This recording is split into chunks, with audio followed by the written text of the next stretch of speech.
some time since I last came into your homes on a matter that has grabbed not only our attention, but that of every country in the world. However, as Christmas approaches, with its attendant charged activities and with an expected influx of visitors, it is important that I come back into your homes to provide an update on what government is doing to combat the pandemic and what is expected of you, the Ghanaian people, in this season. When I delivered the last update, I indicated that in spite of the efforts to rid the nation of COVID-19, the fight was far from over, as we had begun to experience a third wave of COVID-19 infections, driven largely by the Delta variant. The data tells us that the months of August and September in particular were the most devastating. Some 310 lives were lost to the virus in those 2 months alone, representing a quarter of the cumulative deaths from the virus since we recorded our first case in March 2020. In the months of October and November, a consistent decline in infection rates occurred, and mercifully, and by the grace of God, this has continued right into early December. As of Sunday, 12th December, some 2,042,778 tests have been conducted, out of which 131,911 positive cases have been recorded. 129,683 persons have recovered, meaning that presently the number of active cases, that is the number of people with the virus, stands at 973 persons. Inasmuch as this represents some degree of good news, we have sadly had 1,255 dying from COVID-19. The current data suggests quite a favorable COVID-19 situation prevailing in Ghana. And I say this only to encourage each one of us to continue to be vigilant and adhere to the enhanced hygiene protocols which have served us so well so far.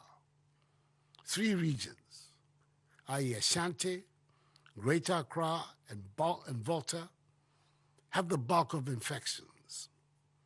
7 regions have single-digit infections, and 6 regions, that is Ahafo, Northeast, Uti, Savannah, Upper West, and Western North, at the moment, have 0 active cases.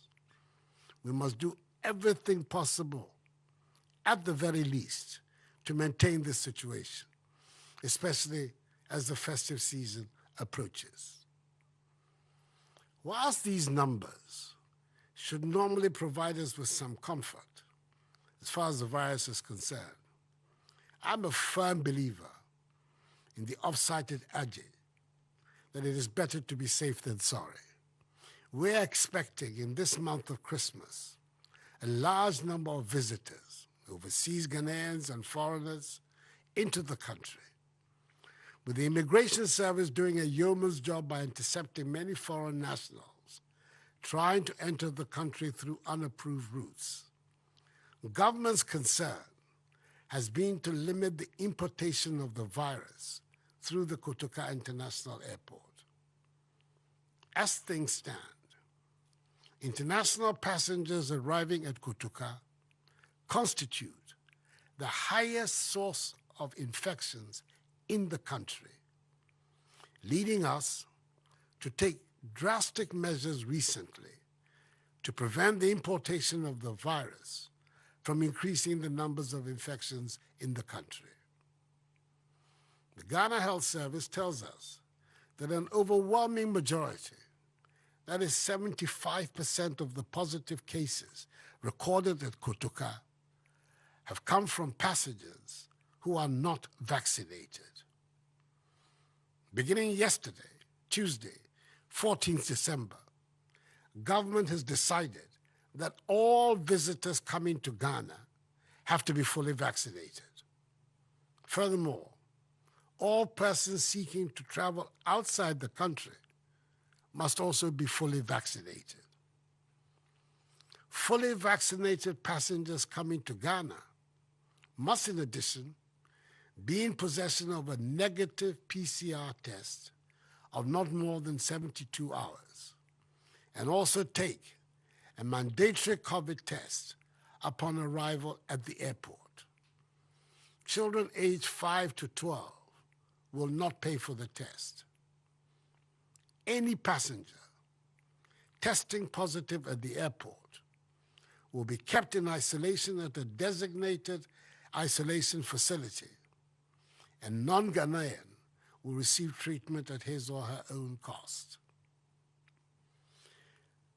Communications have been duly sent to all airlines flying into Ghana of the imposition of a $3,500 fine for each unvaccinated passenger that is allowed to board a flight into the country. Unvaccinated Ghanaians and residents in Ghana who departed the country before 14th December and who returned by 28th December will be offered vaccination on arrival at the airport. Further details will be provided by the Ghana Health Service. These are stringent measures, I know, but the benefits far outweigh the negatives. As your president, it is my duty to protect lives and livelihoods. The ravages of COVID-19 have been devastating on our economy, and I'm determined to return us to our normal way of life as quickly as possible by helping to defeat the pandemic.